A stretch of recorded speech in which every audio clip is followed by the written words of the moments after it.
네, 안녕하세요. 반갑습니다. 오늘은 공모주 청약을 할 때 우리가 잘 살펴보는 수요 예측 결과에 대한 내용을 좀 들여다보려고 합니다. 수요 예측 결과는 우리 공모주 청약하시는 분들이 아주 중점적으로 보시는 기준인데요. 보통은 1500대 1이 넘는 경우 긍정적으로 평가를 하시죠. 근데 이제 좀 최근에 이렇게까지 보시는 분들이 있더라고요. 수요 예측 결과를 볼 때 이 운용사와 이 기타 부분을 구분을 하는 경우가 있는데, 예를 들면 지금 요번에 OSP 같은 경우죠. 운용사는 지금 경쟁률이 254대 1이고 기타가 850대 1이다. 그래서 사실 이 가치는 이 1582대 1이 그렇게 크게 의미가 없는 거다. 이렇게까지 논리를 확대하시는 분들이 좀 있는 것 같은데, 결론적으로 말씀드리면 전혀 그렇지 않다라는 것을 좀 영상에 좀 담았고요.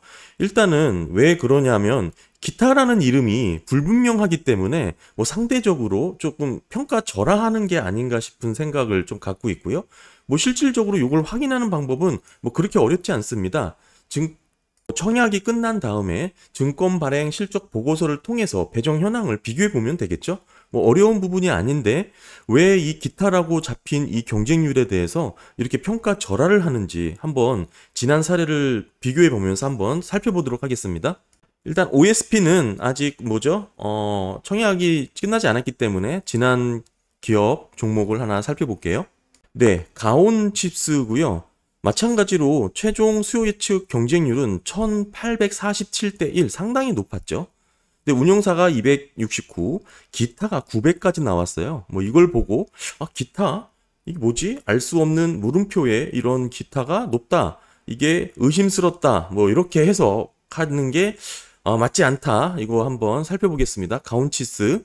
네, 가온치스의 증권 발행 실적 보고서죠. 청약 이제 배정을 다 완료한 다음에 어디에 이렇게 증권 발행을 배정을 했다라는 그런 보고서입니다. 청약 및 배정에 관한 사항 보시게 되면 일단 우리 사주에 없었죠. 이번 가온치스는. 그다음 기관 투자자에 얼마를 배정했고 일반 투자자에 얼마를 배정했다. 이렇게 크게 개요가 나오고요.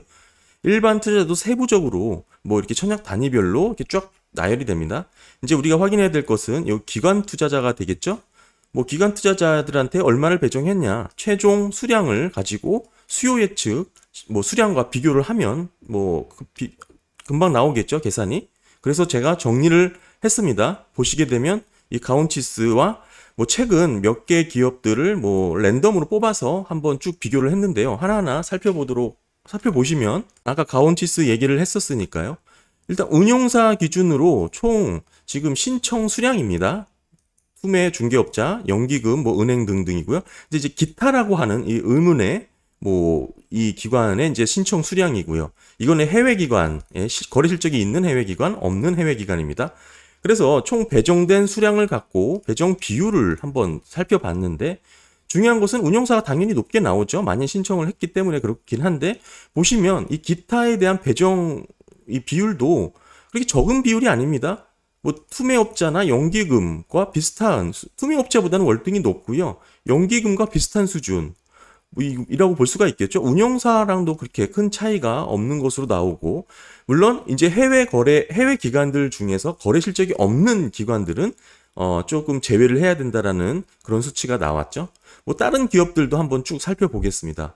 오픈 엣지 테크놀로지부터 살펴보면 마찬가지로 지금 기타라고 한 부분이 0.56, 연기금 0.35, 투자 매매 중개업체, 즉 투자업체 연기금보다 높은 배정 비율을 받았고요. 물론 운용사에 뒤지지는 못하죠. 운용사에 비교할 수는 없겠지만 어찌됐든 이 투자 매매 중개업자 연기금보다 유사하거나 높은 수준으로 배정을 받았다 볼 수 있습니다. 그게 10,000원이었으니까 공모가액이 지금 투자 금액이 6억 원 정도죠. 연기금도 6억 원. 사실 그렇게 큰 의미라고 보기는 어렵고 이렇게 볼 수가 있겠고요. 대성 하이텍 같은 경우도 보시면 오히려 대성 하이텍 같은 경우에는 운용사보다 높은 지금 배정 비율을 받았습니다. 가장 높은 배정을 받은 곳이 기타예요. 지금 운용사는 신청 수량 대비 수요 수량 대비 배정 수량 비율이 0.04인데 지금 기타는 0.06입니다. 가장 높은 수치를 받았다는 것이죠. 연기금 중개업자보다 훨씬 높은 비율이고, 마찬가지로 해외 기관 중에서 거래 실적이 없는 데는 0.00%를 기록하고 있죠. 따라서 우리가 이제 몇 가지 추정을 해볼 수 있으면 해외 기관들 중에 거래 실적이 없는 기관인 경우에는 배정 확률이 거의 0%다. 이렇게 보시면 되고, 단지 이 기타 기관에 대한 배정을 그렇게 무시할 수만은 아니다. 지금 대성 하이텍 같은 경우 가장 높게 나왔고, 영창 케미칼도 보시게 되면 0.12로 운용사가 높긴 하지만 뭐 중개업자 대비 뭐 비슷한 수준에서 나왔고요. 세비캠 같은 경우에도 뭐 연기금과 비슷한 수준에서 잡혔고요. 코난 테크놀로지도 마찬가지로 뭐 연기금, 뭐 투매, 뭐 중개업자들과 뭐 비슷한 수준에서 잡혔고, HYTC 같은 경우에도 뭐 아예 동일하죠. 0.04, 0.04, 0.04. 레이제썰 같은 경우에도 0.02, 0.0.01. 뭐 가온치스는 아까 뭐 살펴봤고요. 따라서 종합해서 한번 말씀을 드리면 이 기타라고 해서 뭐 무조건 배정이 안 된다, 또는 배정 확률이 낮다, 떨어진다 이렇게 보기에는 너무 단순화해서 접근하는 거고, 일단 우리가 뭐 몇 개의 기업을 뭐 선별해서 살펴보진 않았지만 확실한 건 해외 기관 중 거래 실적이 없는 기관의 경우에는 이렇게 뭐 지금 배정 비율이 0%에 가깝다. 이거는 이제 확실히 정립할 수 있을 것 같고요. 기타도 뭐 지금 간혹 뭐 운영사보다 높은 배정 비율을 보이는 수치도 있긴 하지만 예외일 수 있기 때문에 굳이 투매업자, 중개업자, 연기금을 제외할 정도로 그렇게 무시할 정도의 배정 비율을 받는 그런 기관이 아니다라는 정도는 우리가 좀 확인할 수 있을 것 같습니다. 뭐 지금 이거만 가지고는 뭐 전체적인 그 배정 비율에 대한 얘기를 할 수는 없겠지만, 어찌됐든 이 지금 계속해서 살펴보면 크게 이렇게 범주 내에서 벗어나지 않을 것이라고 보여지고요.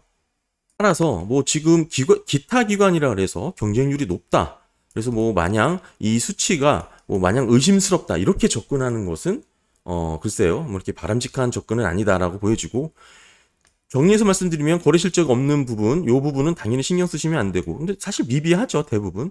근데 이게 이 부분 기타가 문제인데, 특별히 뭐 연기금 운용사, 투자 중개업자와 뭐 크게 벗어나지 않는다, 이게 틀리면 이거 다 틀리다 이렇게 보셔도 크게 문제가 없습니다.